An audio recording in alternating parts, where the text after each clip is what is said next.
Pemirsa, krisis kesehatan mental anak di Indonesia semakin mengkhawatirkan.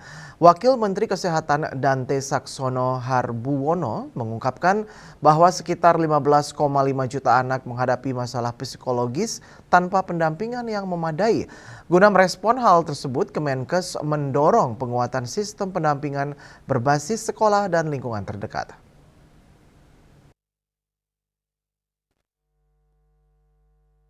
Dalam kegiatan bedah buku saku pertolongan pertama pada luka psikologis untuk siswa SMP dan SMA yang dilaksanakan di Gedung Sujudi Kementerian Kesehatan, Wakil Menteri Kesehatan Dante Saxono Harbuwono mengungkapkan bahwa sekitar 15,5 juta anak menghadapi masalah psikologis tanpa pendampingan yang memadai. Guna merespons hal tersebut, Kemenkes mendorong penguatan sistem pendampingan berbasis sekolah dan lingkungan terdekat.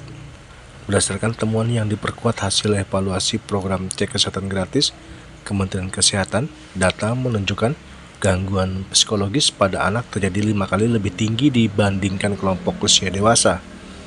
Bahkan 3 dari 5 anak dilaporkan mengalami masalah kesehatan mental dengan tingkat yang beragam. Dante kembali menjelaskan persoalan ini kerap tidak terdeteksi karena anak cenderung memendam masalah dengan diam. Ada krisis lenyap. 15,5 juta anak Indonesia itu berjuang sendiri dalam masalah psikologisnya. Itu ditulis oleh anak SMA, di salah satu anak SMA di Jakarta. Dapat view yang banyak dan kelihatannya itu menarik untuk diperhatikan. Dan kita mengevaluasi dari cek kesehatan gratis itu bahwa anak-anak itu ternyata mengalami kelainan psikologis 5 kali lebih besar daripada usia dewasa. Dan studi yang sudah kita lakukan, 3 dari 5 anak-anak yang ada itu mengalami masalah mental.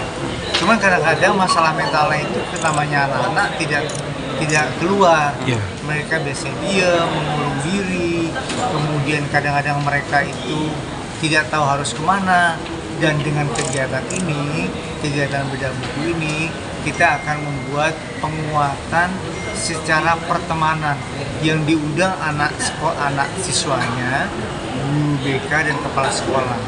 Jadi nanti mereka akan menjadi pendamping dan teman buat yang mempunyai masalah psikologis. Kan kadang-kadang ada yang namanya teman curhat. Nah, teman curhat ini nanti kalau ngasih masukan kan harus benar. Gak boleh teman curhat ngasih masukan yang salah ya. Yang justru malah destruktif, malah merusak. Nah, dengan adanya buku pertolongan pertama pada luka psikologis ini, mereka nanti akan dibimbing bagaimana mereka melakukan pendampingan buat teman-temannya yang mengalami luka psikologis seperti stres karena pelajaran. Dari Jakarta, Julius Suhata dan Ketut Sumadiasa melaporkan.